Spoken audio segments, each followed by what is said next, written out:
Uma professora do Departamento de Biologia da UEL é a única brasileira que integra um comitê mundial emergencial de ética para a pandemia da Covid-19. E quem vai conversar ao vivo com ela é o Silvano Brito. Boa noite, Silvano.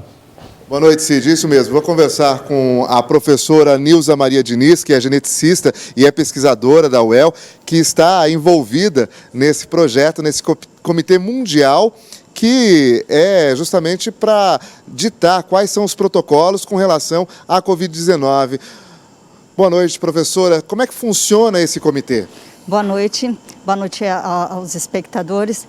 Bom, este comitê, ele funciona de maneira remota. Eu vou tirar a máscara.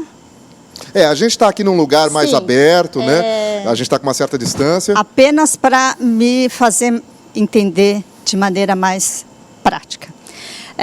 Porque o nosso primeiro documento justamente foi em relação ao uso de máscara. Então, esse comitê, ele surge de um instituto chamado EUBIOS, que existe desde os anos 2000, tem uma revista online, eu mesmo já publiquei nessa revista online, e tem uns 4 ou 5 anos que eu estou como professora de uma universidade que eles criaram online.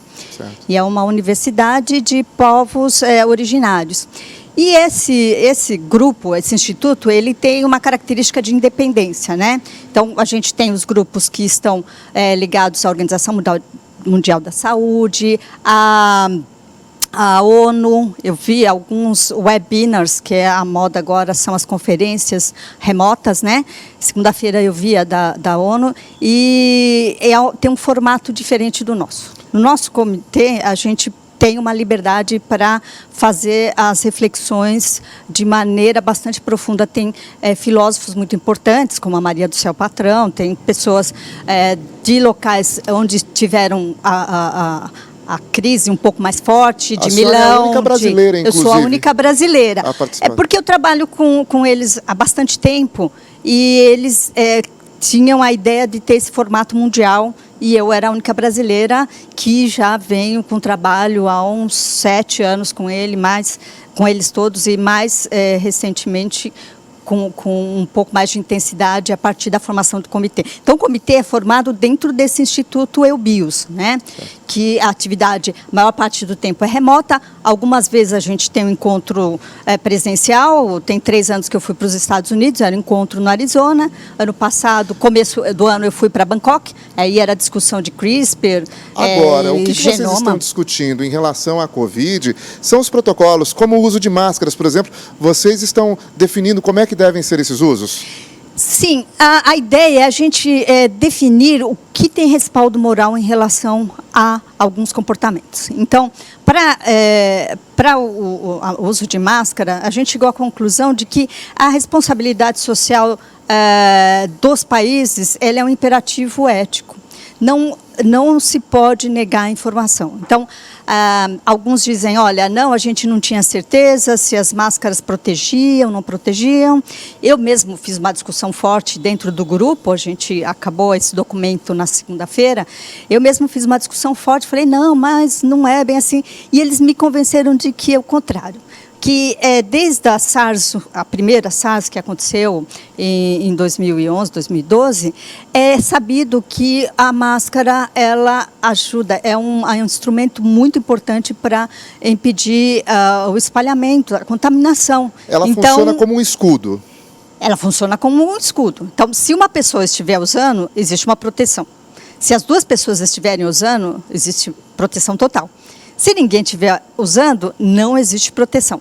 Então, a gente tem que ficar bem alerta, e foi uma pena que que nós tenhamos, no início, essa informação de que não deveria ser usado pela população, que somente as pessoas que estavam no front deveriam utilizar. A gente sabe que, se você tem uma notícia de que tem que usar, as pessoas comprariam todas as máscaras, ainda não tinha chegado a remessa grande, forte, de máscaras para os hospitais, que são muito necessárias. A gente tem agora a explosão da pandemia aqui no Brasil. Manaus já está no caos, contando os mortos. São Paulo está no limite, né?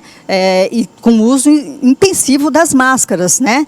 Então, acho que no começo a gente teve um pouco de mal informação. Então, isso a gente vai pagar um preço caro porque as pessoas estão contaminadas agora. Tá. E o comportamento do vírus, vocês perceberam uma diferença entre outros países e o Brasil? Ou ele está se comportando da mesma forma? O que muda é o costume das pessoas que acabam interferindo na forma que o vírus evolui? Você praticamente dá a resposta, porque ele se comporta da mesma maneira. Tem algumas mutações, a gente já tem 30 cepas definidas, alguns trabalhos que foram publicados semana passada, já tem a origem do vírus. Então, a parte molecular, ela está muito bem definida. Agora, esse vírus, ele surge num momento que a gente tem um adensamento populacional muito grande. Isso fez com que o vírus tivesse um espalhamento muito grande. E, dependendo das medidas de contenção, distanciamento social e uso de máscaras, a gente vai ter uma maior ou menor contaminação das pessoas. O Brasil é o campeão dos países, saiu hoje, né, esse número. Okay. Obrigado, então, à professora Nilza Maria Diniz, que é pesquisadora da UEL e que está participando desse grupo, né, desse grupo que só ela, a única brasileira entre 32 países que fazem essa pesquisa a respeito do coronavírus e o debate de ética a respeito desse vírus. Cid. Beleza, Silvana, muito obrigado aí pelas suas informações.